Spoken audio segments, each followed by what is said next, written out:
पिछले जमाने के जो कौमे आद कौमे सामुद जो थे उनकी तरह हालत हमारे उम्मत की तो ना कर दे। जानते ही होंगे कि उस जमाने में जो कौम आए थे अल्लाह रब्बुल आलमीन लोगों को बंदर की हालत बना दिए थे, जानवर की शक्ल बना दिए थे।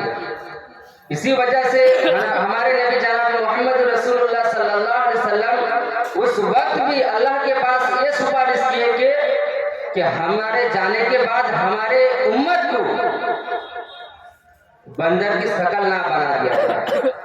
तो अल्लाह रब्बुल आलमीन बताए कि जाओ हमारे महबूब को बता दो कि तुम्हारे उम्मत को उस पिछले जमाने के जो कौम आए थे, कौम आद कौम सामुद थे, उनकी तरह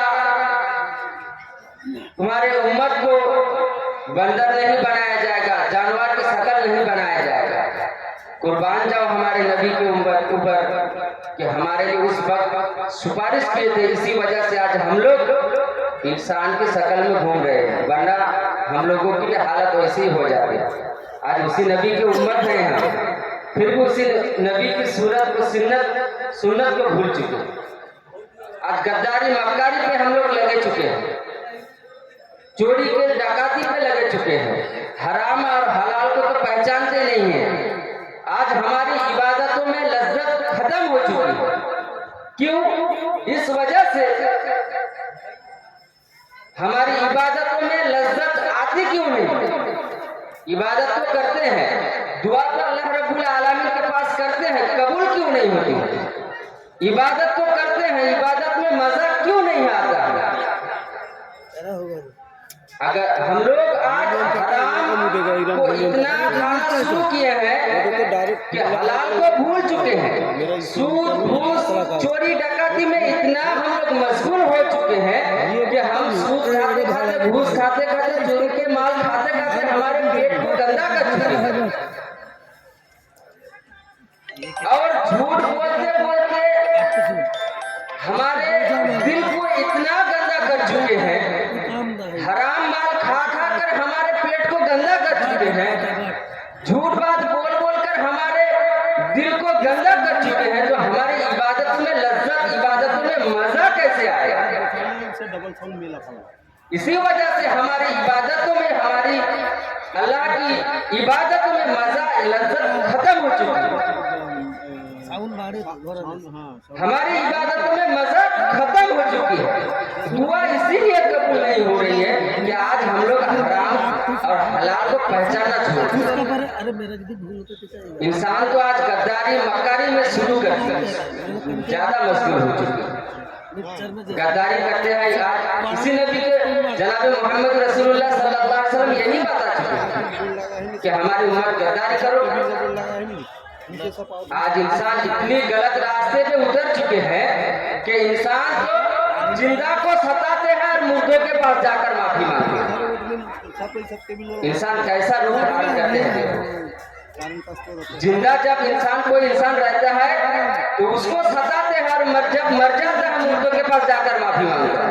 क्या मुर्दा तो कभी माफी का माफ देगा तुम्हें?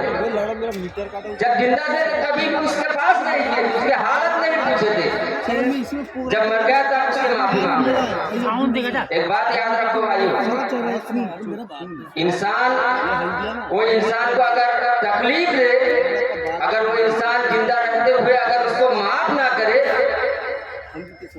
तो कभी भी वो माफ नहीं होगा। ये अल्लाह का हुक्म है। कोई इंसान को अगर तकलीफ दे, अगर वो इंसान अगर जिंदा रहते हुए उसको अगर माफ ना करे, मर जाए, तो उसकी माफी कभी नहीं होगी। अगर अल्लाह से कोई गद्दारी कर ले, अल्लाह अगर माफ कर दे तो अलग बात है। अगर कोई इंसान की तकलीफ दे, उसको अगर माफ ना करे तो वो इंसान की गलती माफ नहीं। लेकिन इंसान किसी को तकलीफ देने के लिए ज्यादातर थोड़ा